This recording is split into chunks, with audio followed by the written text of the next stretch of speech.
வணக்கம். வாழ்த்துக்கள் மாணவர்களுக்கு, புதிதாக வருகை தந்தவர்களுக்கு என்னுடைய சிறந்தாழ்ந்த மரியாதைகள். இந்த பள்ளிக்கு உங்கள் குழந்தைகளை அனுப்பிய பெற்றோர்களுக்கு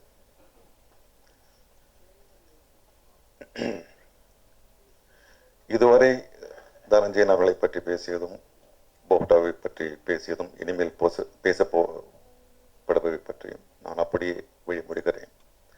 எதுவுமே மிகைப்படுத்தப்பட்டதல்ல.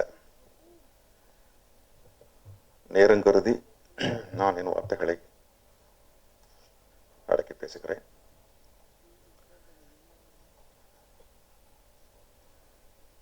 ஏன் இந்த சைலன்ஸ்? ஸ்கேரி.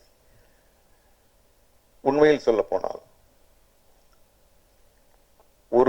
இந்த ஒரு இன்ஸ்டிடியூஷன் ஆரம்பிப்பதற்கு காரணம், அல்லது நான் ஒரு நடிகனுக்கான ஒரு பாடத்திட்டத்தை வரையறுத்ததுக்கு காரணம் உங்களுக்கு வெற்றிகரமான வாழ்க்கையை அமைத்துக் கொடுப்பதற்காக அல்ல, நீங்கள் சாதனையாளர்கள் ஆவியர்கள் என்பதற்காக அல்ல. It's high time we have professionalism in our industry. That is the only reason. இவ்வளவு பல கோடிகள் புழங்குகின்ற இந்த திரைப்பட துறையில் ஒரு தொழிற்தன்மை வர வேண்டும், ஒரு நேர்த்தி வர வேண்டும் என்பதுதான் இந்த சினிமா. இன்றைக்கு விசிடி பிரச்சனைகள் பேசுகிறார்கள், பல பிரச்சனைகளை பேசுகிறார்கள். அதை விட மிக முக்கியமான ஒன்று, இது ஒரு ப்ரொஃபஷன், இது ஒரு தொழில், இதற்கு ஒரு தொழிற்தன்மை வேண்டும், இதற்கு ஒரு கல்வி வேண்டும், இதற்கு ஒரு நேர்த்தி வேண்டும் என்பதை வலியுறுத்துவதற்காகத்தான் இந்த பயிற்சி கூடங்கள். நீங்கள் வெற்றி அடைவீர்கள். ஏனென்றால் ஏற்கனவே உழன்று கொண்டிருக்கின்ற பல படைப்பாளிகளை விட நீங்க சில அதிக அறிவையாவது பெற்றிருக்கிறீர்கள் இந்த போப்டாவின் மூலமாக. வெற்றி திரைப்படத்தை பொறுத்தவரையில் வரையறுக்கப்படாத ஒரு மாயை. இப்படி செய்தால் இப்படி வெற்றி அடைவீர்கள் என்பதை என்னால் கற்றுக் கொடுக்க முடியாது. இப்படி செய்தால், இந்த பயிற்சி பெற்றால் நீ சிறந்தவன் ஆவேன் என்பதை நான் சொல்லித் தருவேன். முடிச்சிடறேன். முடிப்பதற்கான கைத்தட்டலா? வாழ்க்கையில் மிக அவசியம். சிங்கப்பூரிலே தமிழ் சமுதாயத்தோடு தமிழ் படைப்பாளிகளிடம் பேசிக்கொண்டிருக்கும் போது ஒருத்தர் கேட்டாரு, சார் நீங்க இவ்வளவு பேசுறீங்க, நீங்க ஏன் சார் சூப்பர் ஸ்டார் ஆகல? அல்ல,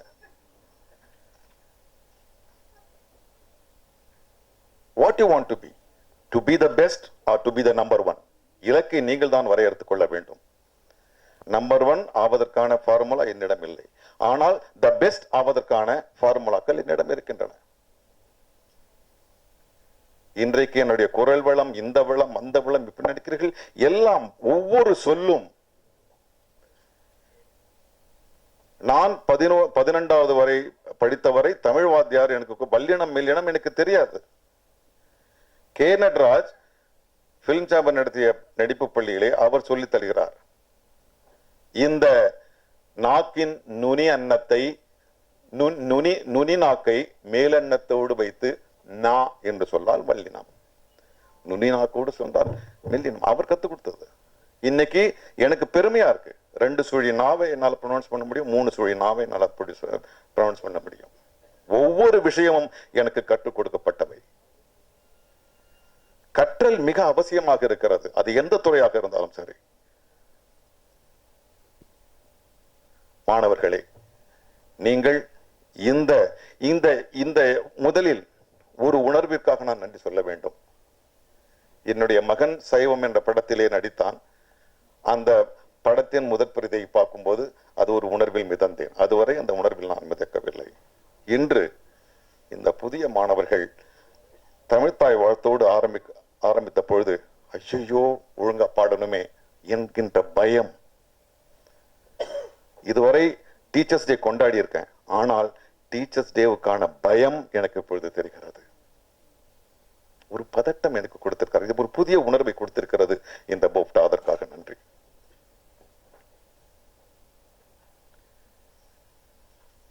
ஒவ்வொரு டிபார்ட்மெண்ட்டை பற்றி பேசும் போதும் ஆக்டிங் டிபார்ட்மெண்ட்டை பற்றி எனக்கு மிகப்பெரிய பொறுப்பு இருக்கிறது.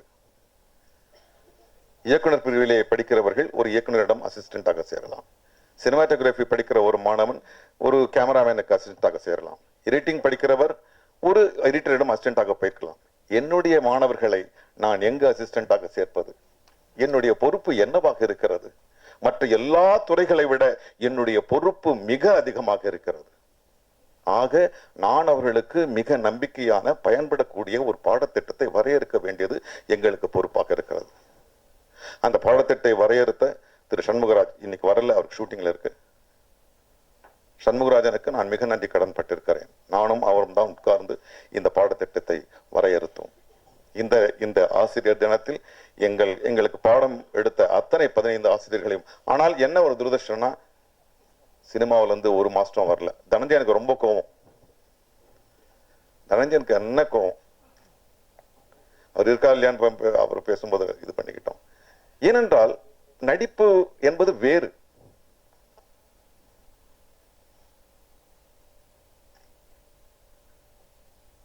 ஆக இந்த அமைதிக்கான அர்த்தம் எனக்கு புரிகிறது. ஓகே, முதலில் குழந்தைகளே, இது மற்ற வேலைகளை போலல்ல, இது கனவில் மிதக்கக்கூடிய ஒன்று. முதலில் உங்கள் வாழ்க்கை எப்படி இருக்க வேண்டும் என்று தீர்மானித்துக் கொள்ளுங்கள். உங்கள் வாழ்க்கை எப்படி இருக்க வேண்டும் என்று தீர்மானித்துக் கொள்ளுங்கள். அதை காம்ப்ளிமெண்ட் பண்ணுகின்ற விஷயமாக இது இருக்க வேண்டும். நடிகன் என்பது என்னுடைய அடையாளம் இல்லை, என்னுடைய தொழில். அது நான் எடுத்துக்கொண்டது, நான் மற்றவர்களை குறை கூறவில்லை. நான் வாழ நினைக்கிற ஒரு வாழ்க்கைக்கு காம்ப்ளிமெண்ட் பண்ணுகின்ற ஒரு விஷயம் நடிப்பு என்கின்ற ஒரு தொழில். நான் கற்றுத் தெரிந்த பல விஷயங்களை இன்னும் நான் பிரயோகப்படுத்தவில்லை. நடிகர் திலகம் சிவாஜி கணேசன் அவர்களுடைய உந்துதலினால் நடிகன் ஆகலாம் என்கின்ற ஒரு நம்பிக்கை வந்தது.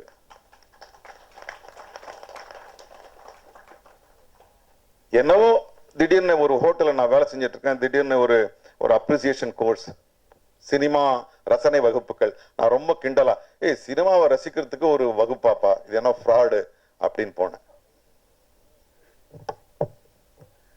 அதுதான் என்னுடைய வாழ்க்கையை மாற்றியது. Film appreciation course. Aranthai Maniyan சாருக்கு அது ஞாபகம் இருக்குன்னு நினைக்கிறேன். முதலில் ஒரு படம் பார்க்கிறேன். ஜப்பானிய படம் போடுகிறார்கள், வேற என்னவோ படம் போடுகிறார்கள்.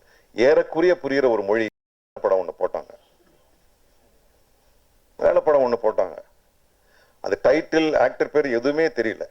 படம் முடிஞ்ச உடனே எனக்கு தோணுது, if I want to become, I will someday I become like him.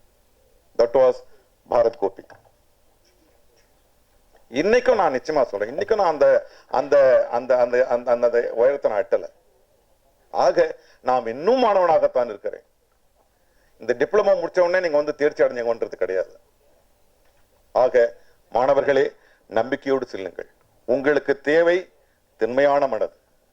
வெற்றியை கனவு காணாதீர்கள். அது வரும்போது, ஏன்னா வெற்றி இது இப்படி பண்ணா வெற்றி. இன்னைக்கு நிறைய பேர் எப்படி சார் இவெல்லாம் அப்படின்னு தான் நிறைய பேச்சு இருக்கு. யாருக்கும் தெரியாது. அது நீங்கள் கையாளுகின்ற ஒரு கலையை நேர்த்தியாக செய்யுங்கள். அதை ப்ரொஃபஷனலா பண்ணுங்க. அடையாறு திரைப்பட கல்லூரி இருக்கு. அது தோற்றுவதற்கு மிக முக்கியமான காரணம், திடீரென்று ஒரு இரும்பு கதவு உடைக்கப்படுகிறது. ஒரே தப்பு, அங்க வந்து ஏற்கனவே இருந்த சினிமா மாதிரி அவங்க பண்ணிட்டு இருந்தாங்க. அதனால அது கதவு அடைக்கப்பட்டது. So, more than planting success in your mind, plant professionalism. நீ செய்யும் போது கால விரயத்தை கட் பண்ணும், பொருளாதார விரயத்தை கட் பண்ணும். இதுதான் அடிப்படையில ஒரு படிச்ச ஒரு படைப்பாளிக்கு இருக்கணும். நினைச்சதெல்லாம் எடுக்கிறத முடிச்சிடறேன்.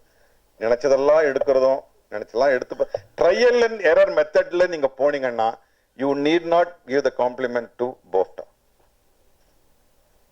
If you want to try, ஏதாவது ஒரு விஷயத்தை நீங்க எக்ஸ்பெரிமெண்ட் பண்ணலாம். ஆனா ட்ரையல் அண்ட் எரர் மெத்தட்ல நீங்க வந்து ஒரு விஷயத்தை பண்ணினீங்கன்னா, நீங்க கத்துக்கிட்ட ஒரு விஷயத்தை பண்ணீங்கன்னா, you are not a learned or educated filmmaker or an actor or an editor or a cinematographer. I'll end with this. நான் ப்ரிப்பேர்டா வரல. ரொம்ப சந்தோஷம். நீங்கள் கற்று தேர்ந்தீர்களோ இல்லையோ, நான் இந்த வருடம் ஒரு வருடம் முழுவதும் நான் மாணவனாக இருக்கிறேன். என்ன நடக்குது, எந்த ஸ்டூடெண்ட் என்ன ரியாக்ட் பண்றான், என்ன பண்றான், இப்படி பண்றான், எல்லாம் நான் தான் கத்துக்கிட்டு இருக்கேன். அதே மாதிரி அந்த எக்ஸ்பீரியன்ஸ் தான் உங்க எல்லாருக்கும் வந்து. ஆக உங்கள் எல்லோருக்கும் நிறைவான வாழ்வமைய, மகிழ்வான வாழ்வமைய வாழ்த்துக்கள். உங்கள் பெற்றோர்களே, தயவு செய்து சொல்லுகிறேன், அவர்களுக்கு இந்த இடம் விட்டு சென்றவுடன் ஒரு வாய்ப்பு அமையாது. சில காலம் கிடக்கும். அவன் அந்த கஷ்டம், அந்த இது கஷ்டம் அவனுக்கு தெரியணும். அதுக்காக அவனை போட்டு நச்சரிக்காதீங்க. நான் அப்பவே சொன்னேன், கேட்டியா, நீ அந்த வேலைக்கு போ, வேணாம். Let him learn. அவனுக்கு ஏன்னா இதுக்கு ஆக்சுவலா இந்த திரைப்படத்துறை வந்து திறந்த மைதானமா இருக்கு, யார் வேணாலும் நுழையலான்னு. சோ அந்த கதவுகள் இப்பதான் ஒவ்வொரு வாசப்படியும் அமைச்சுக்கிட்டு வர்றோம். போகட்டும், நுழையட்டும், வெளியில வரட்டும், வெளியில தள்ளப்படட்டும், காரி துப்பப்படட்டும், வாழ்க்கையை கத்துக்கிட்டோம். அவர்களுக்கு சின்ன அவகாசம் கொடுங்க. நீங்க தான் இப்ப எங்களுடைய பங்கு முடிஞ்சு போச்சு. பெற்றோர்கள் நீங்கள் தான் அவர்களுக்கு வந்து ஒரு மன ஊக்கத்தை, தளராத, போ, என்ன அது ஒன்றும் பிரச்சனை இல்லை, போ அப்படின்னு போடுங்க. Okay, I don't want to take much of your time. வாழ்த்துக்கள். மீண்டும் மகிழ்வான வாழ்வு, நிறைவான வாழ்வு. நன்றி.